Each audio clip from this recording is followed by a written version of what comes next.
ayyaanni damee gaggeessaa giddu galeessa ba'aa dhaabbata amantii waaqeffannaa guddaa galateeffannaa kanatti aansinee ammas ayyaanni kun ayyaanni yaadannoo abbaa Oromoodhaa galma Adamteetti kabajamu marsaa 18ffaadhaaf kabajamaa jira. Ayyaanni kun akka biyyaatitti kan kabajamu hordoftoota amantii waaqeffannaa boroo biyya keenyaa boroo Oromiyaa hundarraa kabajamaa jira. Galmoonni dhaabbata hordoftoota amantii waaqeffannaadha. Dhibbaan lakkaa'aman ayyaana kana quba qabu. Paartiin guddaallee itti argamee ayyaaneffachaa jira. Kun dhaabbata hordoftoota amantii waaqeffannaa olaanootillee giddu galeessa keenyatti argamanii ayyaana kana ayyaaneffachaa fi kabajaa jiranii. Kanaaf ayyaanni kun akka amantii waaqeffannaatitti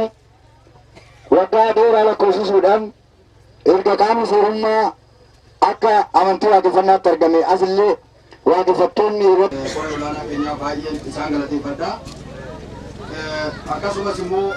uummata Oromoo iddoo garaagaraatirraa baatanii ayyaana yaadannoo abbaa keenya godhatanii odoo amantiidhaan of hin hirin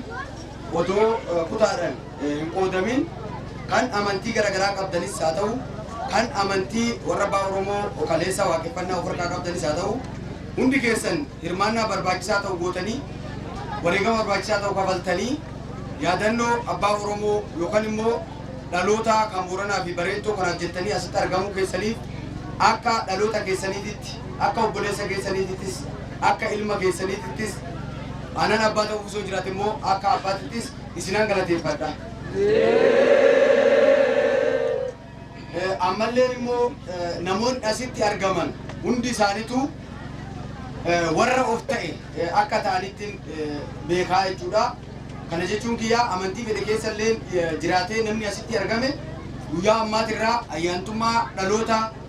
ayyaantummaa warra biraatirraa yookaan immoo daandii warra biraatirraa gara daandii abbaa isaatitti gumaachuu fi yaadaa qalbiidhaan guyyaa har'aa kana wareegama barbaachisaa ta'u kafalee waan dhufeef namni hunduu karaa ilmoodhaanis ta'ee diinagdeedhaanis ta'ee akkasumas immoo jaalalaanis ta'ee hawaasummaadhaanis ta'ee fedhii qabu maraanuu akka milkaa'u ayyaana abbaa Oromoo abdii ayyaana abbaa Oromootii fi waaqa uume tokkootiin kanas isin ibsuun barbaada. Kana hagan ergan jedheen booda ammas immoo obbo Dagalee Abdiisaa yookaaniifis abbaa gadaa warra jalqaba yaada kana akka barnootatitti barnoota dhaloota isaaniitirraa baratan wareegama barbaachisaa ta'u lubbuu isaanii kusatiin odoo qabeenya isaanii kusatiin odoo immoo natti haa tolu jedhin tattaaffii barbaachisaa ta'u gochuudhaan dhaloonni kun waan kana quba qabaatee beekee akka waan isaan jalaa kaleessa baddeessan quba qabaatan tuttuqanii haga dandeettii isaaniitiin deemanii uummata hagana bal'atu kana godinaalee Oromiyaa hundarraa waliin qabanii yeroo ammaa akka ayyaanni kun beekamu taasisuu fi ammas immoo dhaloonni kun akka beeku taasisuu isaaniitti isaanillee naa galateeffadha. Walumaa galatti galmoota dhaabbata hordoftoota amantii waaqeffannaa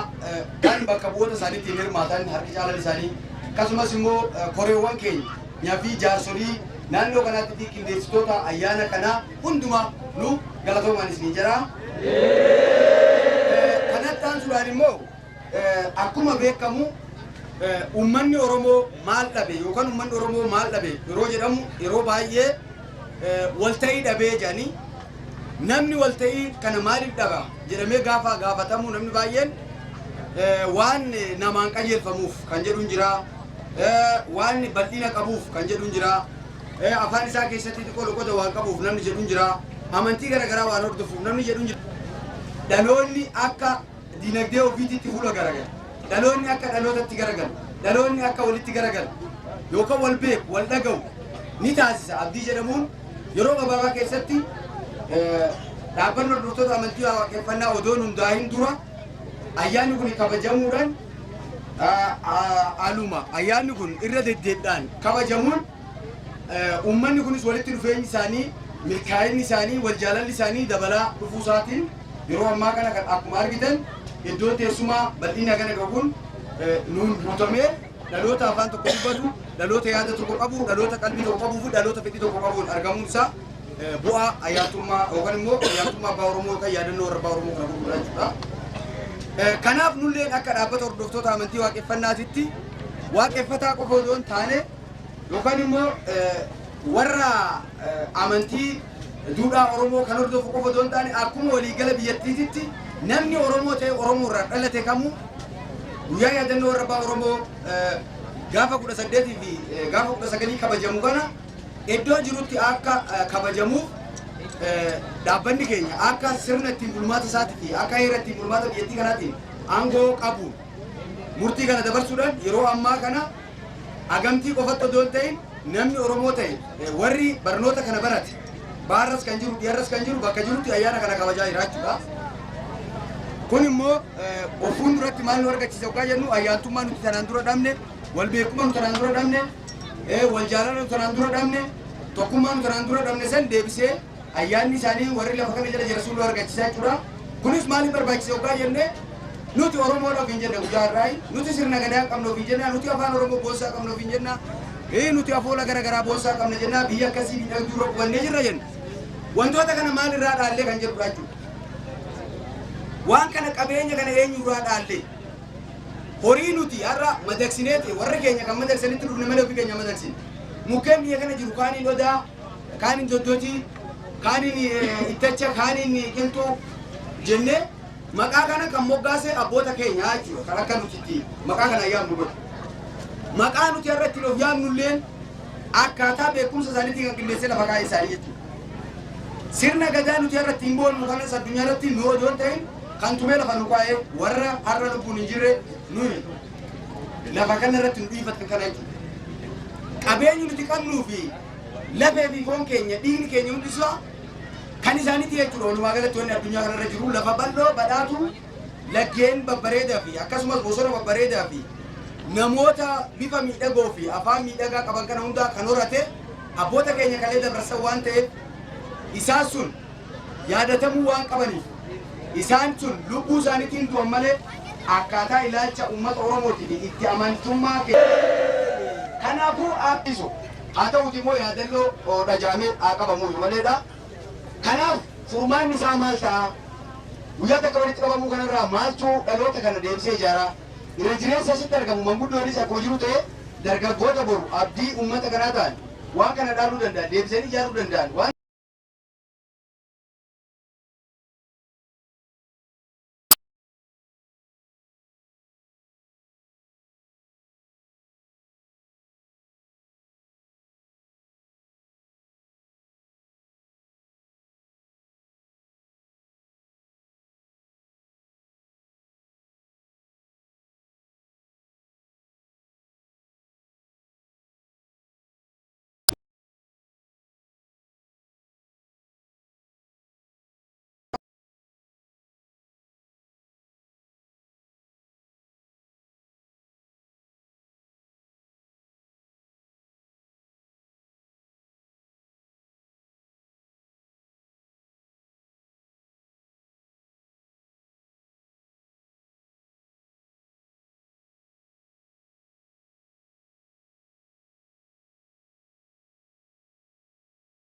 Qaama seerummaadhaan dhimma amantii uummata Oromoo waaqeffannaa kana lafa qabsiisuudhaaf sochii erga eegalee bubbuleera. Haa ta'uuti har'a akka biyyaatti yaadannoo uummata Oromoo kan Booranaa fi Baareentu warra dhugaa nutti dhiisan ofii darbanii lafee lafa tana jalaa kan ta'an nu immoo ilmaan isaanii kan lafa tanarra jirru akka isaan yaadannu taanee argamnee jechuudha. Maaliif yaadanna yoo jenne warri darban dhugaa nu biraa qabu, dhaamsa nu biraa qabu, dhalootummaadhaan ayyaantummaa nu biraa qabu,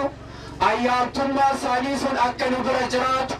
isaan biraa qananii fi badhaadhinni akka nu qaqqabu, akka isaan kaleessa jiraatan sanitti akka jiraannu wal dhabnee turree amma immoo akka ilmoon haadhatti boochusan wal agarree akka walitti boonyu ummata loqonnii fi afaansaa gargar hafesan akka wal agarree dhugaa walirratti agarru akka Oromoo kaleessaa san taanee akka jiraannu yoo dhaloota keenya yaadanne ni argannaa jechuudha.